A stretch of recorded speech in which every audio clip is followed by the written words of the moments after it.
kandi ikindi nanone niwumva urubyiruko ari byose cyakubayeho nukumva ko byacitse nyuma y'ubuzima w'ubuzima bwiza buraza ugakomeza kuko muri make twese ntabwo twaremewe kubaho nta bibazo kuko hamwe si twese paradizo pe. What's up my people, reka nizere ko mumeze neza mumeze mudahwema kudukurikirana aho muherereye Burasirazuba, Burengerazuba, umujyi wa Kigali. Ni King B TV nk'ibisanzwe umunsi twaba dufite abatumirwa n'abakobwa babiri nkuko muri muragira mubibona kuri kamera bameze neza cyane. Tujye gutangira tubaha ikaze bakagenda babibwira ndetse banabasuhuza and then bakagenda bagira inama urubyiruko. Yes, tubahaye ikaze duhereye kuri wowe. Tangira utwibwira unibwire nyine abadukurikiye. Hari mwese mutandukanye birasuje ngende Tracy somwa abantu nifuje kuba nagira zimwe mu nama natanga cyane ku rubyiruko ndumva na mugenzi wanjye yabanza akayibwa kugira ngo tugire icyo twabivugaho kirambuye ndetse n'icyo babasha kumva muri icyo cyose twagira kubaganiriza karatwibwira. Murakoze yitwa Sandra tukaba twifuza kuganiriza. Yes, Sandra na Tracy mumeze mute mbere na mbere? Mumeze neza. Iyo umuntu yumvise Tracy ni muntu ki muri make? Icyo kumwe Tracy ni izina ryitwa cyane abakobwa rimwe musana bitwara neza kandi barafite icyo barusha abandi cyane na zimwe mu nama kuko bakunda ko bose mu gitabo bafite ibintu byinshi bitandukanye n'u Rwanda bafite. Muri make Tracy ni umunyabwenge aba ari umuhanga. Yes, of course. Ya twaje kundi ruhande Sandra, iyo twishe Sandra ni muntu ki?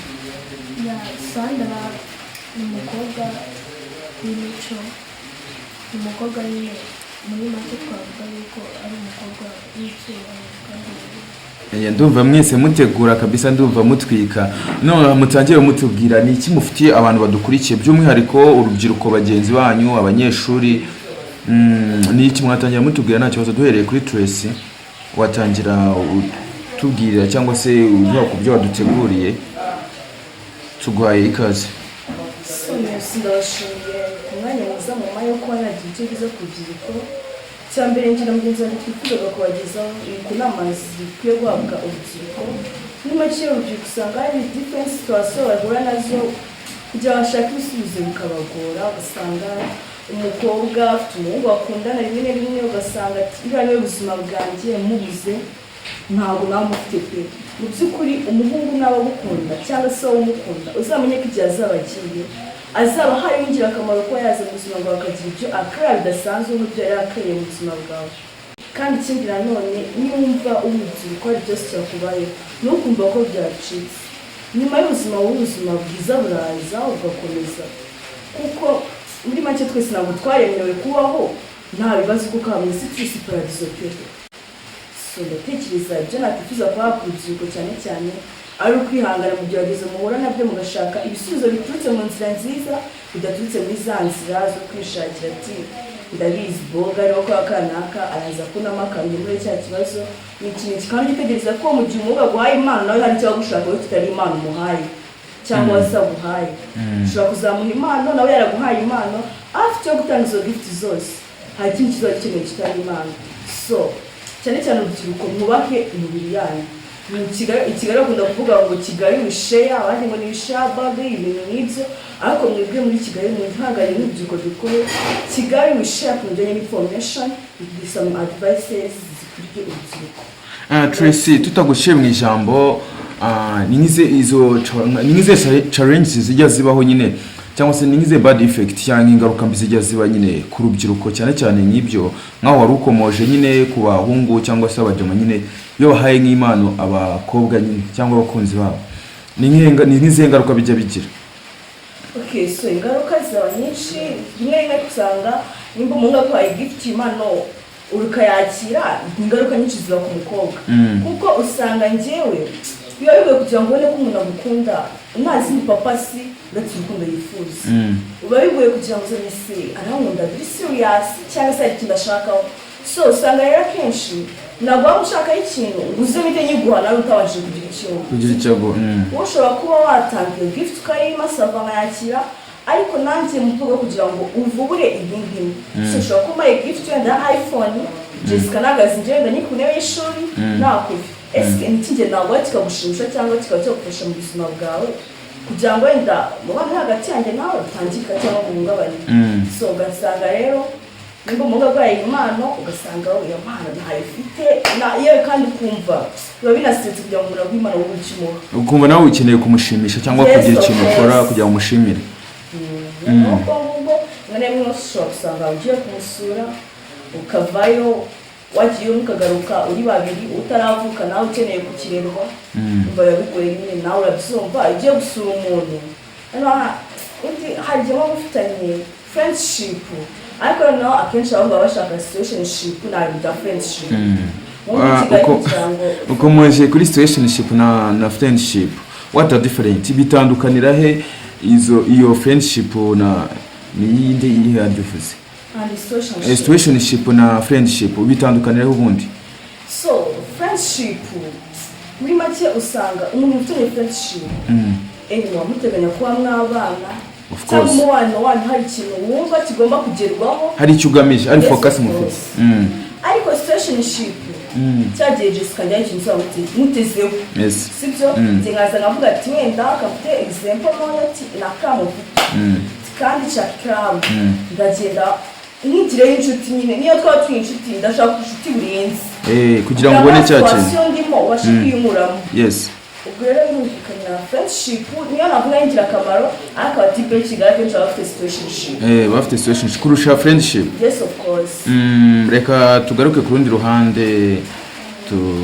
twakire Sandra nawe Sandra ibyo bintu ni iki bivugaho cyangwa se wowe ni iki ufite cyo kuvuga nyine kw'ibyo bintu cyangwa se wowe ni iki uduhishiye nyine kugira ngo dukomeze duhane ijambo hangaha kuri King B TV nyine mugenzi wanjye Felicien yabivuze urubyiruko turimo turishora mu bintu twishora mu bintu bimwe bitadufitiye agaciro tukumva twafatanya tukava mu ngeso mbi tukareka ubusambanyi tukareka kwishora mu biyobyabwenge ko wa muntu uzaza ukubwira ngo tugenda ahangaha tujye guhura n'abantu donc tutazi abo ari bo ndakeka nta nyungu bizaba bidufitiye muri rusange sometimes iyo bifite inyungu naguciye mu ijambo hari na bad effect bizana bigira inyungu z'igihe gito ariko bikazana ibibazo by'igihe kirekire niyo mpamvu rero twese tugomba gusenyera umugozi umwe tukava mu biyobyabwenge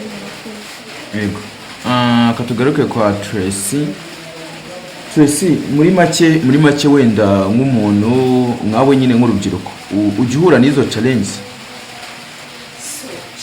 nizahura ariko challenge ziri difficult ndetse nyakagura nazo ko hagiye biterwa nyine n'ikintu ushobora kuba wirirwa mu kandi kazi wenda cyangwa n'abantu benshi batandukanye ndetse banakuze cyangwa bafite amafaranga ariko nkanjye Tracy ndacyarubyiruko yego ndacyari ku ntebe y'ishuri kugira ngo umuntu rero twigana azane ikibazo cyatuma mura na challenge ziri difficult biragoye ko ntabwo izo challenge nyakagura nazo ntabwo ugipfa guhura nazo ni iyihe nama rero wagira nk'abantu bajya bahura nazo cyangwa se ni ikihe kintu wababwira nyine n'abantu bari guhura nazo ubu tuvugana n'abantu bari guhura n'izo challenge ni iki wababwira cyangwa bitware bati uko wakwitwara kwaba kwinshi kuko cyane cyane ubunaniza ubuzima bwawe kandi uko wakwitwara kenshi uko witwaye none bigufasha kuba wakwiyakira yawe nziza so icyo inama nagira abantu bahura na challenge zitandukanye zikuye muri izo navuze cyangwa zitanarimo ikintu cyose ugomba kumva ko ugihuye n'ikibazo utagomba gushakira igisubizo ahantu hose bizagutera kwicuza kuza iyo ukoze ikintu ejo ukagira ngo if I know yo mbimenya bidari ko byagenze gutya si icyo gihe uri gutera umutima wawe cyangwa se ababyeyi bawe bagahirira so ugomba ikibazo cyose waba ufite akagira icyaba kirimo sibyo inshuti ya mbere ishaka kugira inama sibyo ntirangiza yo kugira inama reka inama ni nazo z'ingenzi turangiza kubona inama nawe ujye umwifata wanarebe ko naguciye mu ijambo inama ni iz'ingenzi ariko se hari na bad friends hari n'inshuti mbi zishobora kugira inama mbi ntabwo ari inama buri muntu wese ntabwo akugira inama nziza murashobora no kukugira inama kuroha cyangwa gushuka sibyo ndakeka hari umuntu ushaka kugana umugisha inama ahubwo akakugira inama mbi like nk'urugero wenda ushobora nko kuba wenda wagize izo challenge wagetinze fun with your boyfriend finally wenda ukaba wagetinga pregnant cyangwa ukaba watwita ukaba wagana n'ishiti yawe wenda ukaba yakugira n'inama mbi wenda kuvuga ati kuramo iyo nda bikagukurira nk'urupfu. Ese ni nk'uwe muntu twizera twagisha inama mbere na mbere mu gihe duhe n'izo challenge? Ni nk'urubyiruko nyine washishikariza kujya bigisha inama abahe bantu mbere yuko bagisha izindi nshuti zo hanze cyangwa se mbere yuko baganiriza inshuti zabo? Yego mu by'ukuri ushobora kuba wagisha inama umuntu akura nk'uko wari ubivuze, ariko hari n'ahantu wizewe ugenda ugahabwa inama ukavuga uko wiyumva ndetse na challenge urimo waba banazibona kugira inama barebye uko aho hantu ni he rero cyane. Hari ahantu bajya bakunda kujya kugisha inama, usanga hari stop center kenshi cyane iyo wahuye n'ibyago cyangwa hoteli kuko ukunda kujyayo, ariko niyo wahuye n'ikibazo gishobora kuba cyagutera trauma no gutwita utari ubyiteguye ujya bakakugira inama wahise kugira inama ukajya ukurikirana uburyo bugiye butandukanye uri mu rugo, ariko niba ugirwa inama ku buryo aho wari wihebye ugari ibyogo kuko nawe wakoze kuba Tracy, dusoza ikiganiro kuko ntabwo dufite umwanya munini, ni irihe jambo rimwe wagira nyine nk'abantu bashobora kuba barinangiye cyangwa se babaye koroni n'ibiyobyabwenge n'iyo mico n'ibyo bikorwa bibi? Ijambo rya nyuma nababwira byinshi kandi bitandukanye bifite n'akamaro. Nababwira rya nyuma, ibintu byose umuntu akora ikintu ubundi kimufitiye inyungu, sibyo? Kandi afite n'icyo yifuza kuba cyamugezaho. Abantu bamwe ibiyobyabwenge, abantu babaswe n'ibiyobyabwenge n'imico itari myiza pe, byiza bagarukira aho bageze kuko bari guhindura ubuzima bwabo, sibyo? Umuntu ashobora benshi basigaye mu biyobyabwenge kugira ngo babe abasitari bagahamba, ariko ushobora kunywa ibiyobyabwenge kuzajya kuba umusitari wararangije ibiyobyabwenge. Nibutsa abantu badukurikiye, ibiyobyabwenge n'ubusitari ni ahantu bihuriye.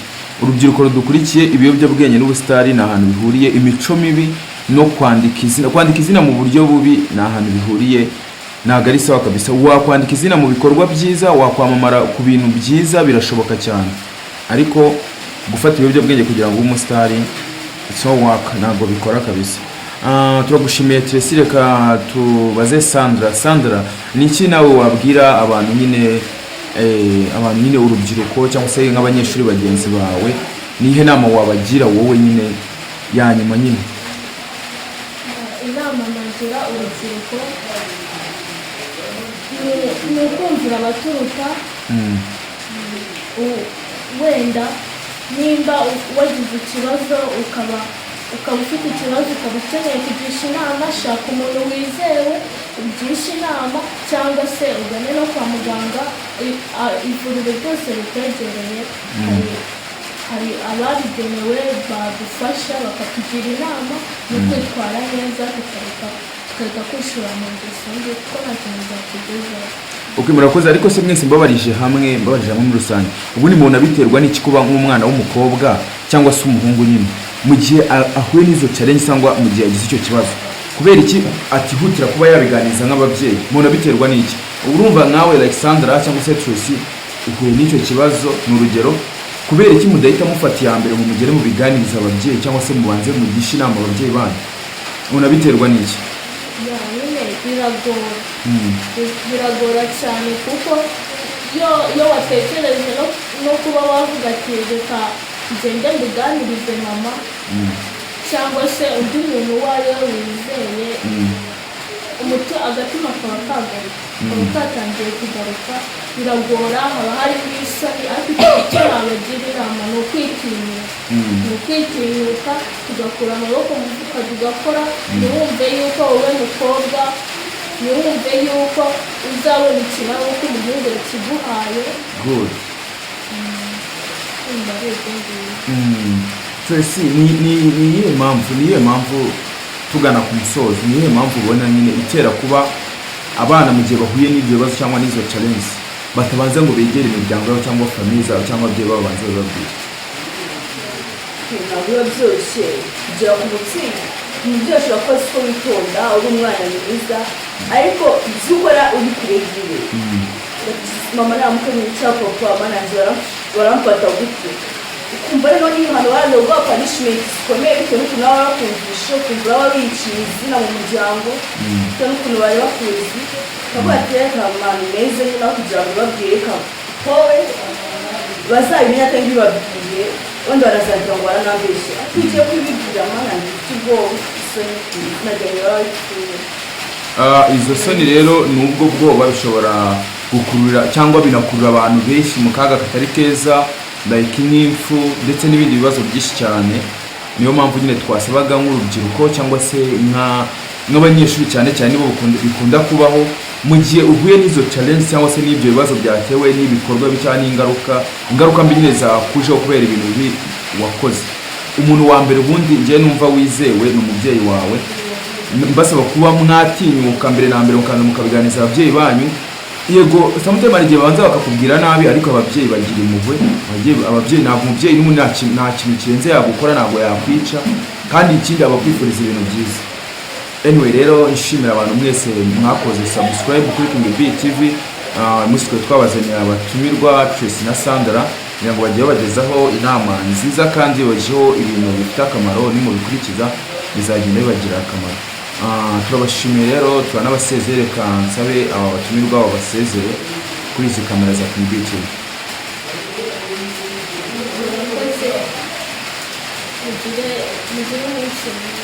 Urakoze nawe. Nishira weekend nziza kandi nitwararike byose. Sandra isava no kuri kamera. Yego mwakoze rero kwitabira ubutumire bwacu. Nyagasani akomeze abahereza umugisha ku biganiro byiza mugiye mutugezaho. Nibutsa abantu ko aba batumirwa mu minsi mike mugiye kujya no babona muri filime zacu. Mukomeze mudukurikire ntimukaje kureba King B TV.